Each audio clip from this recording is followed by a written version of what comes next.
Hey, what's going on, everybody? Welcome back to another edition of Nani, the episode we discuss the anime that we're currently watching. And tonight we're going to be talking about the latest episode of JJK, JJK Season 3, Episode 6. And we're halfway there, y'all. We're halfway through the first part of the Cog Games. I can't remember, they keep on saying like 12 or 13 episodes, but regardless, though, like, we're to the halfway mark. They never announced when Part 2 will be releasing. Obviously, Part 2 will be released sometime this year. This is me, this is wishful thinking, honestly. I kind of hope they get everything done before the summertime, so I feel as though we can see a lot of some summertime Jujutsu Kaisen cosplayers. Just some, like I said, I always love the summertime. I just feel as though now, granted, maybe part two might start during the summertime. Who knows? I'm pretty sure it's gonna be done way before like the end of the end of a couple months of 2026. So we just gotta wait and see. But basically, this episode, I would say, 3/4 of the episode was basically the fight against Kirara with Megami and Panda, and then the last bit of fight Akira and Hakari and Yuji. And so the first part of the episode we see Megami and Panda singing into the Fight Club. Now as they're walking, they see Kirara. They're like, wait, why is she not with Oh, hold on. Sorry, I tried to sneeze on camera. I hate sneezing in public or on camera. So I'm like, God, what? God damn! So I pause the video for a second. I'm like, wait, I can't see y'all sneezing. I can't see y'all cannot see me sneezing. Please, I hate when that happens like that. Ugh. But yeah, they see Kirara. Wait, why is she with Kira? What? Why I keep messing up his name? Hakari. God damn. So Kirara sees Panda. He's supposed to see Megami because she saw Megami and Yuji on the camera. Like, oh no, Akira's in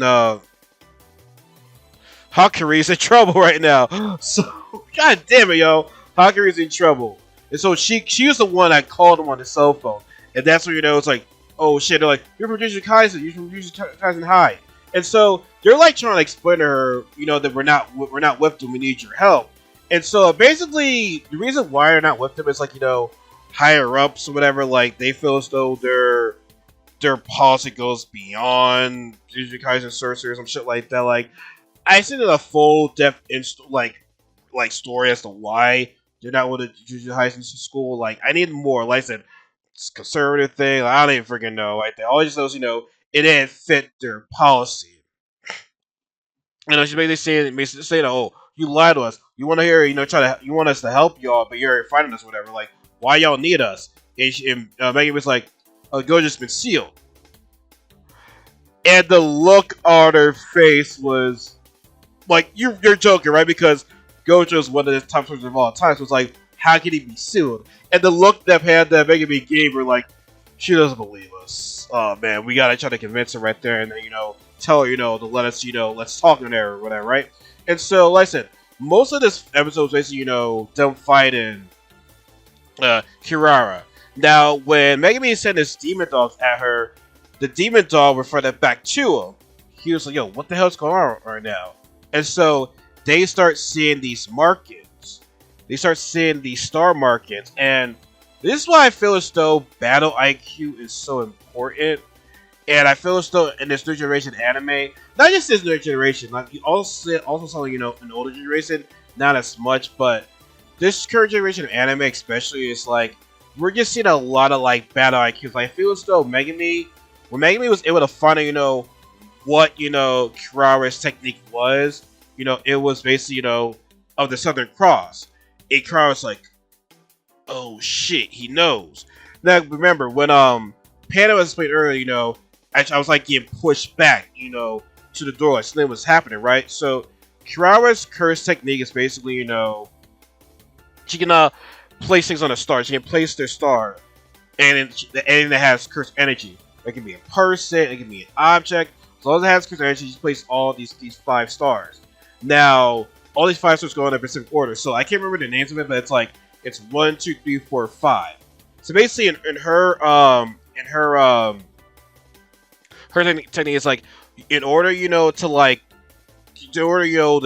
star you want to go to, you have to go in order. So basically, if you're at 1, you want to get to 4, you have to basically go in order. You have to go to star 2, star 3, and star 4.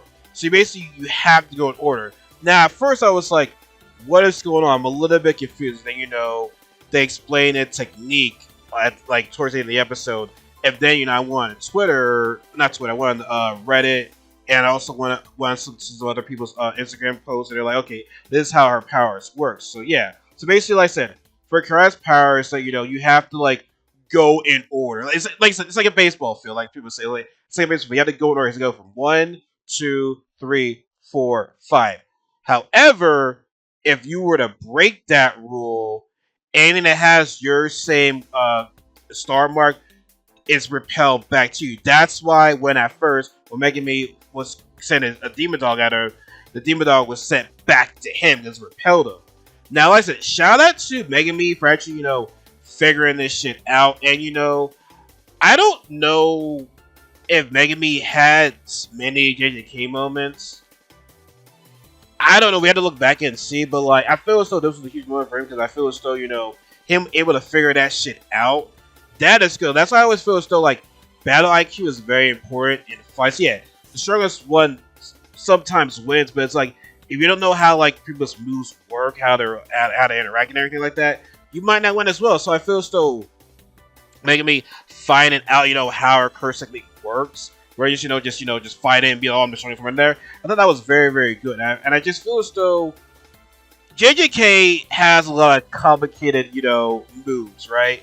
But I feel as though this move right here, at first I didn't understand, but then I was like, oh, okay. And I looked on the internet all online. I'm like, oh, so now I understand the technique, right? Like, I like these complicated, complex techniques because I just feel as though now it's like, hey, we need more than just, oh, I'm stronger than you and shit like that. Like, we just need, like, these type of, like, techniques where it's, like, it's complicated at first, but you understand, you're like, okay, it's not that bad when you're really thinking about it. So I just feel as though us having to learn these moves, actually have a stink. I think that's great. Now, it's not to say that JJK is the only one that does this. Plenty of anime does this, but I just feel as though for it to turn the fight into, like, this, it's a little bit like a game, like a little bit of a complex game. I think it's great. Like I said, we can't always go into the fights just saying like, oh, strongest wins. But it's like, it's all about, the battle IQ right there. You're just using your brain. So I just feel as though Megami, to me, is like the MVP of this episode. Just figuring this shit out first. And not only that, like, when able to figure this shit out, like, he was able to repel, Kirara's curse technique back at him when he sent the dog back to her because he never unsummoned the dog. And so it's like, yeah, he was. And she was like, Are you sure you're first year right now? How the fuck you ever figure that shit out? So like I said, Megami to me, even though Yuji had this moment in this episode as well, I just feel as though Megami's able to like, figure it out on his own right there. It just shows you, that battle IQ is just very important in the world of anime. It really is. So like, shout out to him. And so then towards the end of the episode,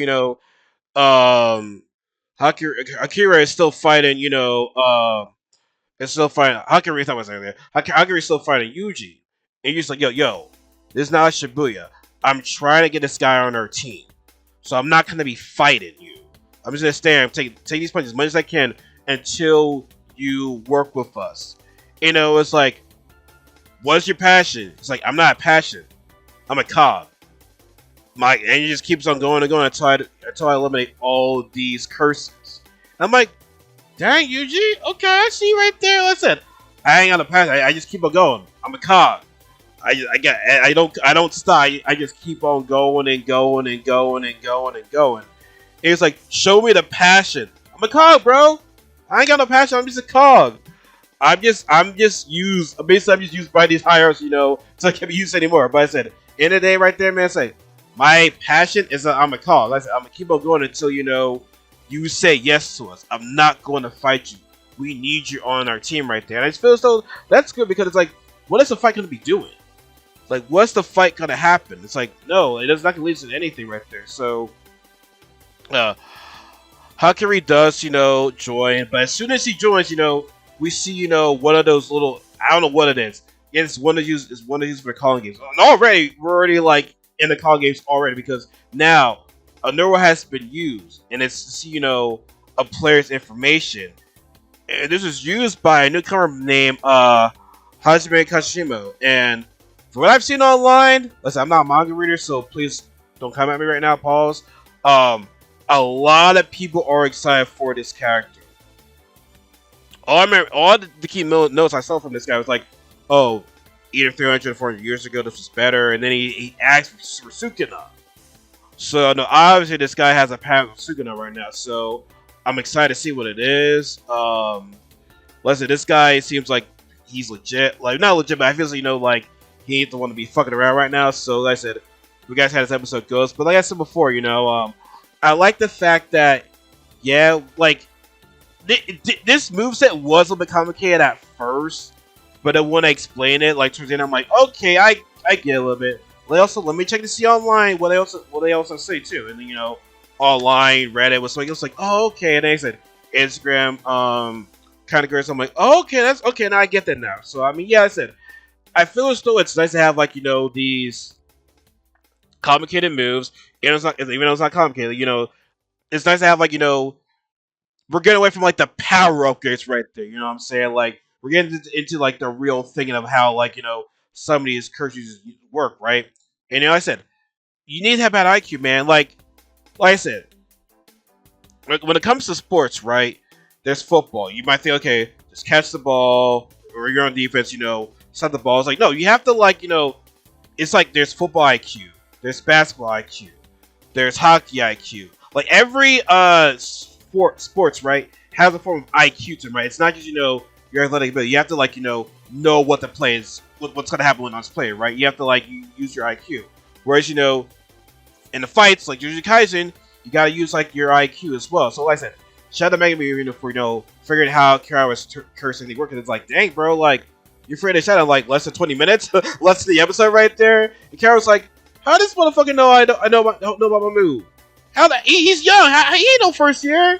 You know what I'm saying? Like I said, Megami doesn't get a whole lot of moments in this anime. The more I look at it, I mean, yeah, like I feel as though it should be in the Shibuya arc. I mean, he did some Big Raga, the Op Stopper. You know what I'm saying? He did some in that. You know what I'm saying? But he was like knocked out from like he was dead until he got revived back. But he was like knocked in and like a decent part of the episode, and decent part of that scene right there. But like I said, he was, to me, Meggy was the MVP of this episode. It really was. But I also like Kirara's move. Like I said, I like that, I was confused at first, but later on I'm like, okay, I understand the move. It's like, okay, go in order, right? Like a baseball field. Point 1, the point 2, the point 3, the point 4, the point 5. Like I said, I can't break the rules. If I break the rules, anything with that same area is like going to like be attracted to me. So like, in order for me to get that 5th star, I have to go in order. I had to follow her rules basically right there. So like I said, nice episode. I really like this episode right here. And so yeah, man, this is a Hajime guy. I'm interested in what he can do right there. So yes, folks, as always, comment, like, subscribe, all that good stuff. Be sure to follow my social media accounts in the description box below. And like I said, let me know. Also, do you guys like like overcomplicate, but not overcomplicate, but like you like how you have to think a little bit. Do you like thinking anime right there when it comes to like techniques and shit like that? Like, let me know, because I like to think sometimes. Even though like I'm not the greatest thinker sometimes, I'm a simple thing right there. But we explain things to me. I'm like okay, but I also have to see it too. Like I'm a visual learner as well. So yeah, but y'all let me know in the comments below. Just let me know. All right, y'all take it easy. Have a good night. See you guys in the next video. Take care.